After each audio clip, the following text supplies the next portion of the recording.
Senator Warner from Virginia is recognized from his office. Well, thank you, Mr. Chairman. I appreciate you having this hearing. And Ms. Yentl, if you've got those solutions on workforce in terms of building the housing, let my office know as well. We are long overdue on an immigration solution. And one of the things I know I've worked with the chairman and others on is that as we think about a project that I've been involved in unsuccessfully for well over a decade in terms of Fannie and Freddie reform, the idea of having something approximating a 15 to 20 basis point fee on all of the work that Fannie and Freddie does on mortgages would create a dedicated source of funding for not only first-time home ownership, but also potentially into the National Housing Trust Fund to deal with the rental issue as well. One of the things I've worked on a lot has been home ownership, and I know we're going to. My question, Ms. Yentl, I'm going to come to you is on rental housing. Been a big advocate, along with others on this committee, on community development financial institutions, CDFIs. I'm proud of the fact that, along with Senator Crapo, a number of members on this committee, we've started a CDFI caucus in the Senate to try to make sure we get more capital into these entities that help fund low and moderate income housing. And we've seen through COVID a disproportionate impact on communities of color. But I think we need to do that. And I think there is this virtuous circle that I know, Ms. Yentl, you've talked about as well, that providing more affordable housing, either in the rental market or in terms of even home ownership, ends up helping communities all across the income spectrum. But I want to go to you, Ms. Yentl, because your group did a recent study called The Gap, a shortage of affordable rental housing. It pointed out in a state like mine, Commonwealth of Virginia, we've got about 150,000 shortage of affordable rental housing units. One of the things, we've got certain tax programs that you, Ms. Yentl, and others have pointed out, we just don't have enough private capital going into building affordable rental housing. What can we do as a federal government beyond some of our traditional programs to incent more private capital going into this underserved market?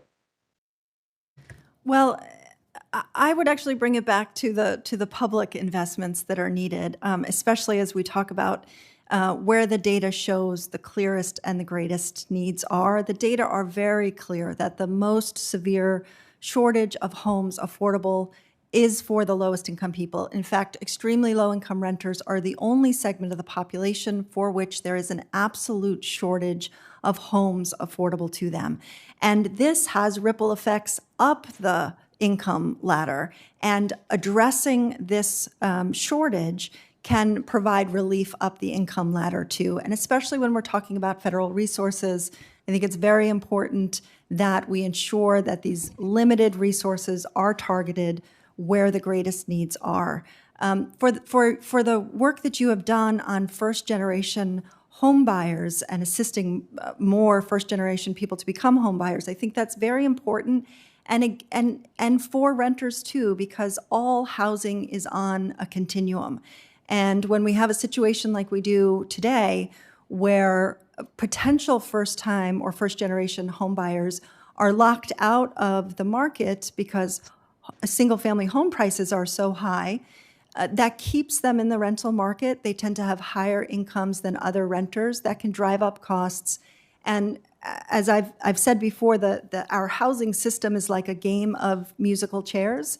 And when the music stops playing, it's always the lowest income people or people with no incomes who are left standing without any homes at all. But So can I just ask you, I understand we need this federal subsidy, but how do we get, unless we're going to do 100% federal financing, how do we take those federal incentives to incent private capital beyond kind of some of the tax credit programs to actually get us more supply of low-income rental housing? I'm just wondering if there's anything else, beyond our, should we simply fund the existing tax credit programs, or are there other examples of creative initiatives you've seen in your work that we ought to bring and put into the toolkit?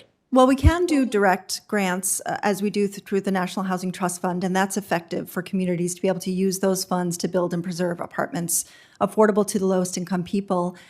Tax incentives are also helpful in attracting private capital. The low-income housing tax credit is certainly a very successful program that should be expanded and reformed to ensure that communities that receive those tax credits can do more, again, to build apartments for those lowest income people.